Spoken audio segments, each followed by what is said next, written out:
केंद्रीय कृषि मंत्री नरेंद्र सिंह तोमर ने विपक्षी नेताओं पर नाम लिए बगैर जुबानी हमला बोला है। उन्होंने दिल्ली के उप मुख्यमंत्री मनीष सिसोदिया के यहां हुई सीबीआई रेड को लेकर बयानबाजी को लेकर कहा कि आजकल एक रस्म बन गई है, किसी भी राजनेता पर कोई एजेंसी कार्रवाई करती है तो उसे राजनीति से जोड़ दो। उन्होंने कहा कि देश में डेमोक्रेसी है और जो एजेंसियां स्वतंत्र रूप से काम कर रही हैं उन्हें काम करने देना चाहिए। अगर कोई व्यक्ति दोषी है तो फंसेगा, निर्दोष होगा तो फंसने का सवाल नहीं है, लेकिन हर किसी को राजनीति से जोड़कर देखा जाने लगा है। उन्होंने उदाहरण देते हुए कहा कि नेशनल हेराल्ड केस में अगर ईडी बातचीत करने या बयान लेने बुला रहा है तो आंदोलन की क्या जरूरत है, लेकिन उसका राजनीतिकरण किया गया, ये उचित नहीं है।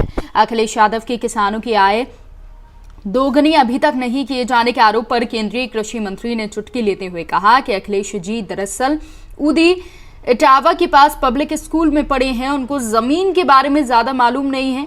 केंद्रीय कृषि मंत्री ने कहा ये सब बातें आज ग्वालियर प्रवास के दौरान राजमाता विजयराजे सिंधिया कृषि विश्वविद्यालय में आयोजित 11वीं नेशनल सीड कांग्रेस और नवनिर्मित दत्तू पंत ठेगड़ी सभागृह के शुभारंभ के बाद मीडिया कर्मियों से चर्चा में कही। इस अवसर पर कार्यक्रम में केंद्रीय नागरिक उड्डयन मंत्री ज्योतिरादित्य सिंधिया वर्चुअल रूप से जुड़े और कार्यक्रम की अध्यक्षता की।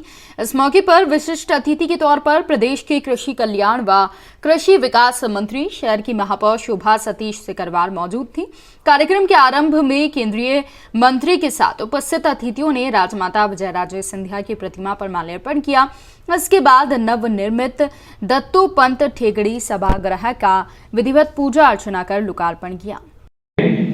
उन्हें सुशोभित किया और आज भी ये समय है जहां उनकी सोच और विचारधारा को प्रधानमंत्री जी के नेतृत्व में और हमारे कृषि मंत्री नरेंद्र सिंह जी के नेतृत्व में उस पर अमल करने की पूर्ण संकल्प के साथ सरकार 11वीं राष्ट्र बीज अधिवेशन में उपस्थित होते हुए मैं अपने आप को गौरवान्वित महसूस करता हूं, क्योंकि जो आज की थीम है कि तिलहन और दलहन दोनों की आत्मनिर्भरता के लिए किस गुणवत्ता के साथ बीज पर अनुसंधान की प्रक्रिया को तेज गति हमें देनी होगी, ये आज समय की मांग है और समय की पुकार है। आत्मनिर्भरता के साथ दो पहलू जुड़े हुए हैं। एक पहलू जुड़ा है स्वास्थ्य का और दूसरा पहलू जुड़ा हुआ है आर्थिक प्रगति और विकास का।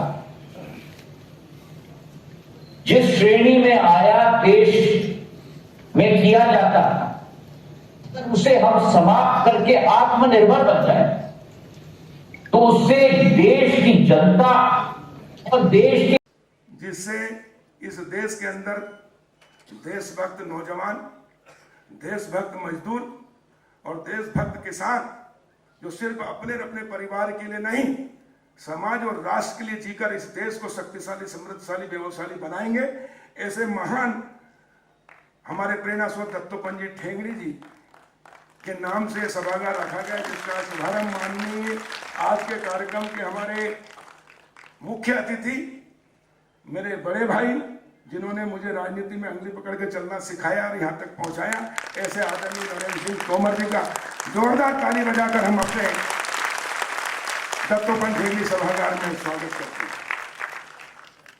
आज के कार्यक्रम के विशिष्ट अतिथि भारत सरकार के कृषि विभाग के संयुक्त सचिव श्री अश्विनी कुमार जी, डॉक्टर आर।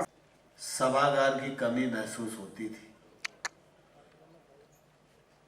और लगातार जब वाइस चांसलर साहब भी मिलते थे तो भी यही चर्चा होती थी, लेकिन आज मुझे प्रसन्नता है कि ICAR मध्य प्रदेश सरकार में सबने मिलकर काम किया तो आज यह सभागार बनकर तैयार हो गया है। और मैं समझता हूँ विश्वविद्यालय का जो समग्र स्वरूप है वो अब समग्रता में देखने योग्य हो गया है। सभागार बनना एक पक्ष है, लेकिन सभागार से भी प्रेरणा मिले यह दूसरा पक्ष है। और मुझे बहुत प्रसन्नता है कि विश्वविद्यालय में सभागार का नामकरण परम श्रद्धेय दंतोपंत ठेंगड़ी जी के नाम पर किया है। दंतोपंत ठेंगड़ी जी इस देश के